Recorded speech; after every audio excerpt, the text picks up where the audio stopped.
Ain't no bleeding, always busting, alleged babies, alimony bitch. What up, Fight World? It's your boy Ego in the back with some more boxing. Gotta talk about the kid AB. Before I do that, make sure you check out my video, volume 1 of the Duck List. And I just have to talk about this real quick. First of all, I hope everyone's enjoying their Christmas. Happy holidays. But some of you guys are really, truly thick. If it walks like a duck, if it quacks like a duck, y'all will reach in the sky and be like, that's not a duck, that's a pigeon. I think I seen Mike Tyson playing with one of those. It's definitely not a duck. I'm giving you solid, concrete evidence from credible sources of how fighters ducked.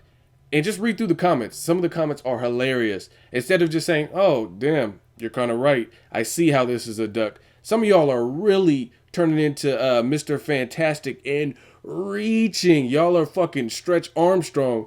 You're reaching, saying, oh, this is not a duck. He's not on my level. That's a duck. If you have to say shit like, he's not on my, like Amir Khan, Kill Brook ain't on my level. How the fuck is he not on your level when it's a big mega fight in the UK and he's a champion in the division and you're not? And you guys have bad blood. You can't say, oh, he disrespected me, so I don't have to fight him. That should be more reason for you to fucking fight him. If someone's disrespecting you, and they keep calling you out, and they're a champion, and it makes financial business sense, and the fans want to see this fight, you can't be, oh, he's not being nice to me. This is the hurt business. This is the fight game. This ain't fucking friends with benefits. What the fuck? Like, why would you, like I said, I can't fathom, like, if there's a channel, not no channel with no fucking 10 subscribers or some shit. If there's a channel, and let's say like Fight Hype, for example, and no disrespect to them, but for instance, Fight Hype, and they're dissing me, then you know what I'm saying? Like, we gotta have a conversation. We gotta have a reply. Again, if the channel had 10 subscribers or some bullshit, fuck them, because you know what I'm saying? You could say, oh, they're not on my level. But same thing with Amir Khan, Kell Brook, and that's not just him. There's other people that duck, and people want to divert and bring up other fighters. Oh, he ducked. Oh, Gamboa ducked. We're not even talking about Gamboa. Gamboa just got knocked out a couple fights ago. Why are we talking about Gamboa? You know what I'm saying? Just crazy stuff. Check the video, check the comments. Back to this video, which is Adrien Broner. And he's hitting the heavy bag. He's in Cincinnati just trying to stay in shape or get in shape. He looked pretty big. I made a video about that. And he says, him and Marcos Maidana, he says he's a cool guy. We're friends. And when I see him, we shake hands. But I still got to beat his ass, though. AB. So he wants that work with Maidana in a rematch. Can't say his first performance really deserves it, but we know boxing, we know the politics, and this fight may happen because Maidana's off 2 losses, but he gave Broner his first loss, and from a financial perspective, it would probably do good numbers in a rematch. You know what I mean? Especially with Broner getting knocked down twice and embarrassed and you know what I mean, walking out without a post-fight interview. I think all the gossip and the talk from the first fight would carry over and people would want to see this, especially since Maidana lost to big bro Floyd Mayweather. I think this would do good numbers and people would tune in to see it. He's hitting the heavy bag. He keeps calling out Pacquiao. I really don't see that as being the fight that he stylistically should take. He fights too flat-footed. Pacquiao still has, you know what I mean, power to embarrass you, knock you down. And the thing I've never, ever understood about Broner is why he is so talented in terms of when he lets his hands go, but he doesn't let his hands go.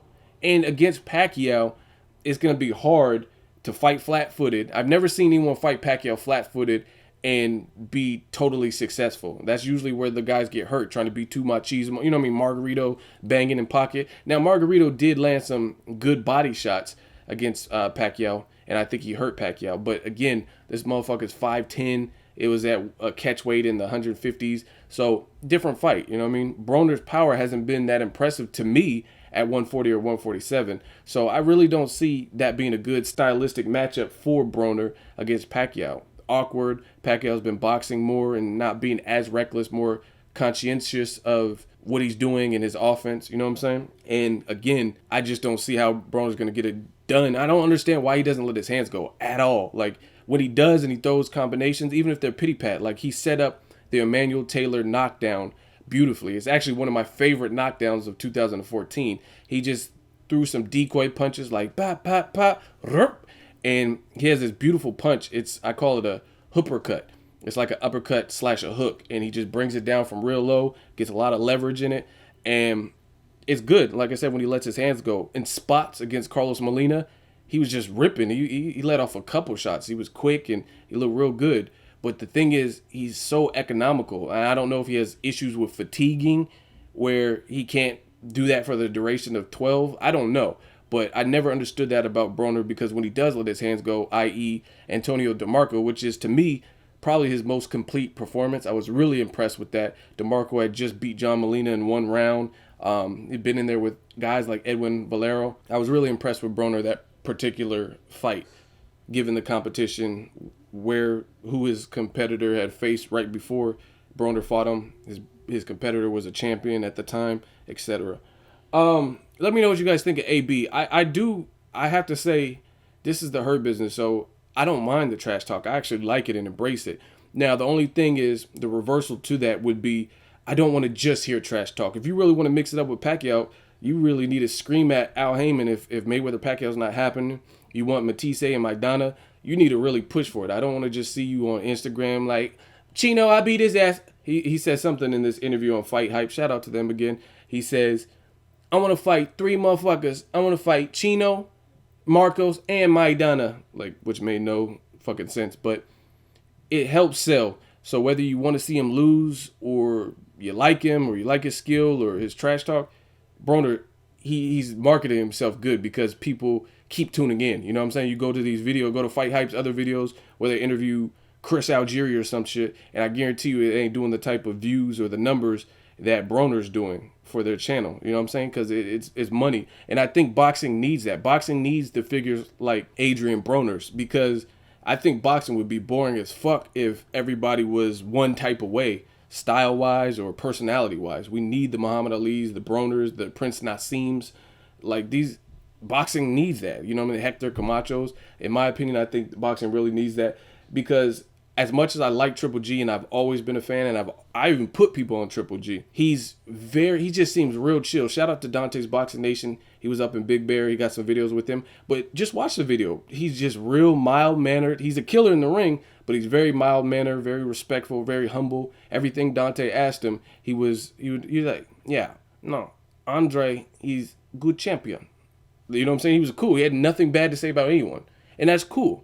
That's his MO, that's his style, that's his upbringing. Great. But you need the opposite of that. For every protagonist, you need that antagonist. And I think Broner is. He's everything that Triple G is, Broner's the opposite, basically. Let me know what you guys think of Adrien Broner. Do you want to see a Maidana rematch? You want to see him fight Pacquiao? Drop me a comment. Let me know what you guys think. Make sure you like this video. As always, hate, comment, and subscribe. Till next video is Ego, signing off.